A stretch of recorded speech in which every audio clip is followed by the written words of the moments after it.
Olá pessoal, então hoje nós vamos fazer o último vídeo desse livro muito bom do Feynman, de 6 lições.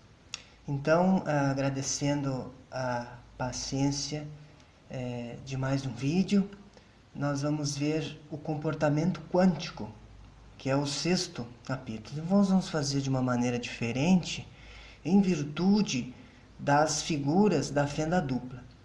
Mas nós já vamos chegar nela, né? Vocês já estão vendo ela aí e daqui um pouquinho eu vou falar nela. Então, na teoria clássica, não havia preocupação nenhuma com os tais fótons, porque Newton caracterizava a luz como sendo partículas. Não havia nenhuma preocupação com a luz. Já na mecânica quântica, numa escala atômica, vê-se que não há bem definido esse comportamento de partículas. Porque como nós vamos ver, ora isso pode acontecer, ora não. Então nós temos uma experiência no dia a dia, uma experiência direta, uma experiência comum da matéria que foge um pouco quando nós vamos falar sobre mecânica quântica, porque a mecânica quântica está numa escala atômica, uma escala muito, muito pequena. Então, nós temos que ter uma boa dose de abstração e imaginação dentro da quântica. Não é à toa que o Albert Einstein, muito embora ele não gostava da teoria quântica, até brincou uma vez que, dizendo a Planck que Deus não jogava dados com o universo. Essa brincadeira dele, contrapondo a mecânica quântica, ele fala da imaginação. Então, mesmo tendo uma noção que futuramente iria vislumbrar muitos cientistas na mecânica quântica, o Einstein faz uma revelação muito importante sobre a imaginação, porque a imaginação é onde pode-se pensar livremente e questionar alguns comportamentos e alguns materiais que a gente tem hoje, e a partir daí ele trabalha na teoria da relatividade geral e restrita e fazendo grandes contribuições. Mas voltando ao nosso texto do livro, não há como explicar o mecanismo das fendas duplas da mecânica quântica.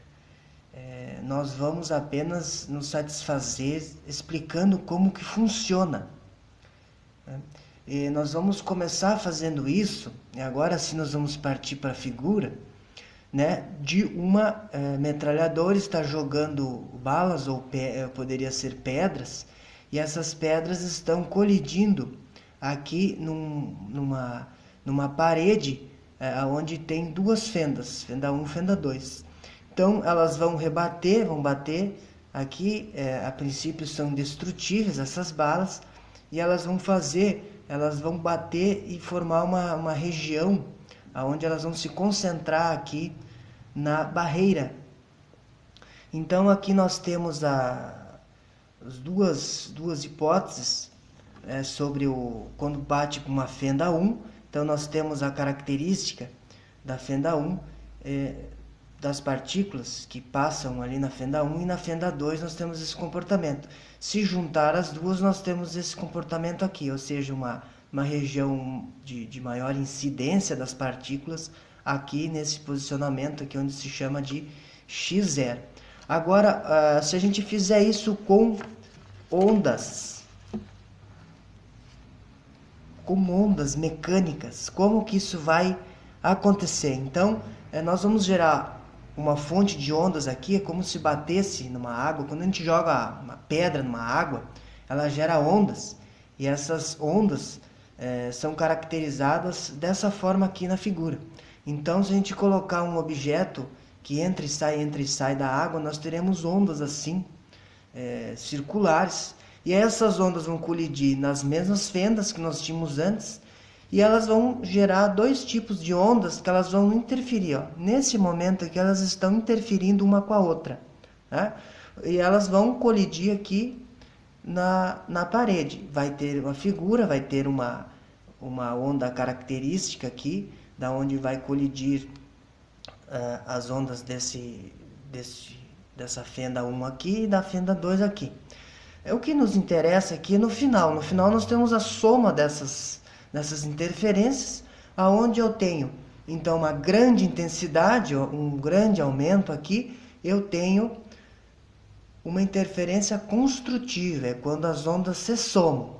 E quando eu tenho uma baixa, como é aqui, que a gente chama de vale, né? Aqui nós chamamos de crista e aqui nós chamamos de vale. Aqui no vale é uma baixa intensidade.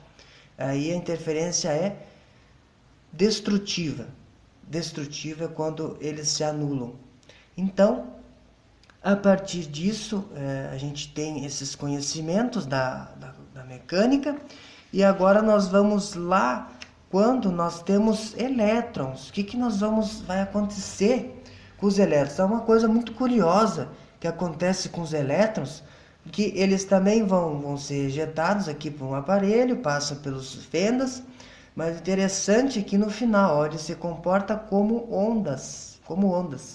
O mais curioso é quando a pessoa vai observar na fenda, os elétrons se comportam como partículas. Então elas chegam como unidades inteiras de elétrons, né? Mas existe uma distribuição probabilística que depende da intensidade de onda. Então por isso que se diz de onda partícula. Ela é uma unidade de elétron, só que a distribuição dela depende da intensidade de uma onda. E daí surge os números complexos. Para estudar essas amplitudes aqui, se estuda os números complexos e, obviamente, se exige um conhecimento científico um pouco mais elaborado, que na mecânica clássica não tinha. Isso é o diferencial da mecânica clássica, que não trabalhavam-se com números complexos. A intensidade se observava de outra forma na mecânica clássica.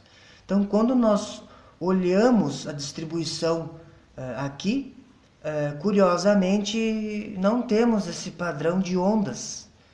Houve uma interferência e o elétron se comporta como partícula. Quando nós não observamos aqui, não olhamos aqui que fenda que vai sair o elétron, ele se comporta como onda. Então isso é uma curiosidade que não se sabe o mecanismo, né? Então o campo elétrico ele age sobre o elétron, fazendo surgir uma força, e essa força vai influenciar no movimento desses elétrons, mesmo que a intensidade seja muito fraca. O elétron passa por essas fendas sem ser visto. Então Heisenberg, um importante físico que contribuiu muito com o princípio da incerteza, ele estabelece que nós não podemos saber a posição da partícula e a velocidade dela com a mesma precisão. Então, se eu tiver muita precisão na posição, eu perco essa precisão na velocidade. Se eu tiver muita precisão na velocidade, eu perco ela na posição. Então, esse princípio da incerteza, estudado por Heisenberg, salienta que quando nós observamos na fenda, aqui, nós destruirmos esse padrão de ondas e o elétron se comporta como se fosse uma partícula, como se fosse uma bala lá, ou uma pedra, como nós vimos na primeira figura que eu mostrei no vídeo. Então, o ideal é uma experiência, né? Para se ter uma experiência ideal, é que todas as condições sejam complementares, especificadas, que nós chamamos isso de evento, sem saber o mecanismo, mas com todas as probabilidades que possam existir. Então, esse princípio da incerteza de Heisenberg ele protege a mecânica quântica no sentido do momento e da posição da partícula. O momento nós nos referimos já em aulas anteriores, aqui dos vídeos anteriores. O momento ele depende da velocidade, ele é m vezes v. Então, ele também vai ser influenciado pela teoria do Heisenberg.